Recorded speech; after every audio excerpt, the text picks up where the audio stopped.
Hey, this is James Lavelle from Unkle, and you're checking out Toasted. The story was that you find on the web is DJ Shadow quit because you guys weren't successful enough. I've not heard that, but you know, don't believe everything you read. No, of course. I mean, you're here. I think we split up because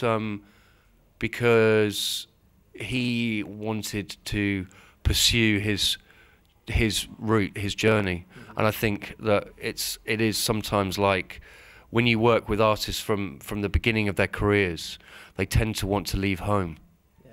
And I think that's what happened with Shadow. He wanted to leave home. But didn't the same apply to you? I mean, you wanted to pursue No, your own. I just wanted. I never wanted it to stop. I didn't want anybody to leave home. It was your home. I was a responsible parent. God damn it! It was your home. It was my home, you know. But it's a fucked up business, man. Yeah. And people, you know, it's ego. It's there's. I mean, ego, I think women and ego, or maybe if you're a female singer, boyfriends, but generally women and ego and drugs and you know, the lifestyle and all of these things have can have a detrimental effect. But what goes from being something which is part of the fun and part of the connection and all those things can then become the destructive element. And I think that it is also in the way that you have, as you get older in life, it is a classic analogy that you start counting your friends on your fingers, and when you start in life, you know, everything's, you know, it's your social environment, your relationships are very different, and relationships are, you know, a good relationship is hard to have for a long period of time, and I think you have to accept that, and you know, I take joy that I think that a lot of the people that I have worked with who have been associated to, whether it's Mowax or Unkle, I'm fortunate I've worked with them at the best points of their career. Yeah. He says, totally knocking it in there. Hey, talking about drugs, heavy drug is, you only left like 2 minutes on this album, though there were like 5 remixes lasting each 10 minutes long. No. Well, there was a kind of original more, it was more of a dance track that we did, and it didn't really fit into the mold of the album, and I wanted to write it as a song, and there's actually an 8-minute version of it, but the album kind of had to be. There was a few things that needed to be changed, and that was one of the tracks that we edited down, and at some point I'll probably put out the full version. Another thing that I didn't find, maybe I wasn't looking right, but which surprised me, and that you worked with Spike on Fully Flared, and you did Heaven there. Yeah. That is an amazing video. Yeah, that's a pretty damn good video. Jesus. Yeah, that was one of the best deals I've ever done in my life. Yeah, in what way? Money way, or? Well, just because he asked us to let him use Heaven in his film, and it wasn't just him; it's Ty Evans as well, who they did the film together, and which was, you know, I said fine, and we let them have it, and you know, it was kind of a little bit under the table. I was like, fuck it, just put it on the movie. Don't tell anybody, it's fine. I told Gavin, I was like, I'm sorry, but I put this track on this film, but just don't tell our management right now, because, you know, it's complicated, and let's just put it on the film, it's fine. And then I asked Ty, would he be up for re-editing the footage to the song so we could create a video? And, you know, him and Spike said yes, and they then found additional footage and created this video, and that was the trade. So, because to me it is as mind-blowing as the Chris Cunningham stuff for Aphex Twin in the beginning. Like, it's really out there. I mean, as Spike said, that it contains 3 of the most important elements to young men. I didn't see boobs. Yeah, well, that's the one that's missed out. Slow motion, explosions, and skateboarding. Yeah. But I thought, well, then maybe if you just jacked it up a gear, then if it would be naked girls skateboarding, it would be more appealing for. I think it would have been out there. This is more of a universal video that appeals to both aspiring female skateboarders and male skateboarders. Hey, back to the album. Another thing that I like, Oblivion. What a fantastic song. Who sings on there? Oh, it's me. That's what I thought. Yeah, it's me. Isn't it hard to sing yourself when you're surrounded with all these singers? I mean, yeah, it's weird when I listen to the record, because I obviously when I hear somebody like Mark Lanegan, I just think, well, what the fuck am I doing, really? But on another level, these people are also the kind of people that encourage you to do what you do. and inspire you to do what you do. I think it's one of the best songs of the album. All right, thank you. Yeah. Good to know. It was sort of, I had a moment of trying to do a sort of, I just like that kind of Leslie, George Harrison-y kind of sound on his vocals, so I tried to do something on the chorus. Not that I could ever compare what I'm trying to do to George Harrison, but it's quite an interesting record how it kind of got put together. You sing other songs as well, right? I sing Heavy Drug, I sing on The Healing with Gavin, and then I sing Oblivion. Is this the first time that you sing, actually? No, I sang War Stories. Oh, okay, cool. Yeah, I did Hold My Hand on War Stories and Morning Rage. Cool. So you are evolving in all kinds Slowly trying to evolve. I'm like... Slowly becoming a superstar? When are you acting? No, I don't, you know... You've done your bit. I don't know what I'm doing, man, honestly. I'm just sort of trying to find my way. It's just... I'm just starting to come out of... I don't even know what I'm talking about anymore, don't worry. Hey, of course, I printed parts of your life. Stuff that struck me. Of course, your list of honors is incredibly big. The people that you worked with, Josh Homme, Badly Drumborn, Mike D, Beastie Boys, Richard Ashcroft, Ian Brown, Oasis, Gavin Clark, Robert and Naja, Ian Ashbury, Stone Roses, Cool G Rap, Tom York, Radiohead, on and on and on.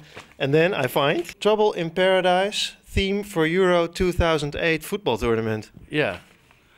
Very strange thing. I watched the matches, but... Well, it was terrible because England weren't in it. So it's like, finally we get to do the fucking European Championships and England aren't in it. So how did it work? It was good, yeah, the BBC, we just got commissioned to do it, so yeah, it was cool. Wow. Yeah. Are you into that stuff? Because I mean, you do a lot of commercial stuff as well. No, we do an element of commercial stuff because it helps us fund what we do creatively. Because I can imagine that all the stuff you do makes a buck, because it's really artistic. It doesn't, to be honest with you. But I mean, you know, it all culminates by doing lots of different bits and pieces. It kind of all allows you to be able to kind of do what you do, but you have to kind of keep being as productive as you can. And yeah, I mean, I like football, so so does Pablo, so does my brother, who we work with on that track. We got tickets to go to some of the games. It's all right. Which ones? I didn't go, actually. I was locked in the studio. But I know I'm pretty sure Pab went to the final. We did some work on the World Cup as well. We got the last World Cup, and we got loads of tickets for that. World Cup final tickets. No shit. Yeah. For this one coming up in South Africa? No, last one. Yeah, but this one, we're probably all right on that one as well, because our friends producing half of it, so the people you meet along the way. The people you meet along the way, God, make me jealous. But it sure is better than pumping gas. It definitely is. I'm very, very lucky to be doing what I'm doing, and I do know that. Are there any people that you didn't work with, or is there any project that you didn't do yet that you wanted to do? Yeah, there's millions of things. I think, it levels in between people you want to work with and levels of where you want to be. I mean, I'd love to sell 100 million records. Do you really? Well, yeah, of course. I mean, I'd love to have a... No one will do that ever. No, but I'm just saying. I mean, I'm being kind of, silly. But there are things like, yes, I would like to be maybe more commercially successful in a slightly traditional way. Could you? I think we could if the landscape changed and people fucking played your records on radio and changed the dynamic of how... You could change your music. But that would be wrong. It's the system that needs to change, not the music. But I mean, I think for me, there are always going to be artists that you want to work with, both contemporary and artists that you have more nostalgia for or whatever, or respect from the past. And there are a couple that I still keep knocking on the door. Like who? I'm not telling you. Come on. I tell you, the one person I really want to work with is Robert Plant. And we've talked. I think it will be a really good mix, actually. Yeah, I really. That's the one. Did you approach him ever, or did you ever talk to him? No, I've worked with him in the past. Actually, I remixed a track of his before, and I've spoken to him about stuff. But that's the one person I keep kind of pushing. Yeah. You can't work with Malcolm McLaren anymore. You know what? I've got to say that and God rest his soul, because I think an amazingly. I mean, he's got to be one of the most important artists in the Andy Warhol kind of artistic way of our generation. I mean, every not even city, every town in the world has some kid with spiked hair painted green with a leather jacket. I mean, it's an image that that has become part of you know, are mainstream. And also, you know, people forget that he introduced hip hop, was very instrumental in introducing hip hop into out of America. And but I just don't think as a person it's somebody that I ever really wanted to meet. I've got to be honest. No. Why? Because I didn't really like sometimes you just don't want to meet your heroes. I just think that's one of the heroes you just don't want to meet. I don't want to go too deep. The guy's just died, man. You know, well, he could be evil, maybe.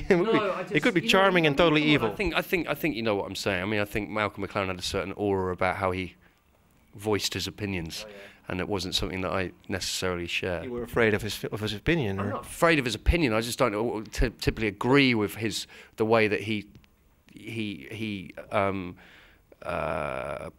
portrayed his success and how he, you know, I found it slightly, yeah, you know. But I think that what he did is amazing. I just don't know if it's some, you know, there are certain people that it's best maybe you just don't meet, and you just, you know.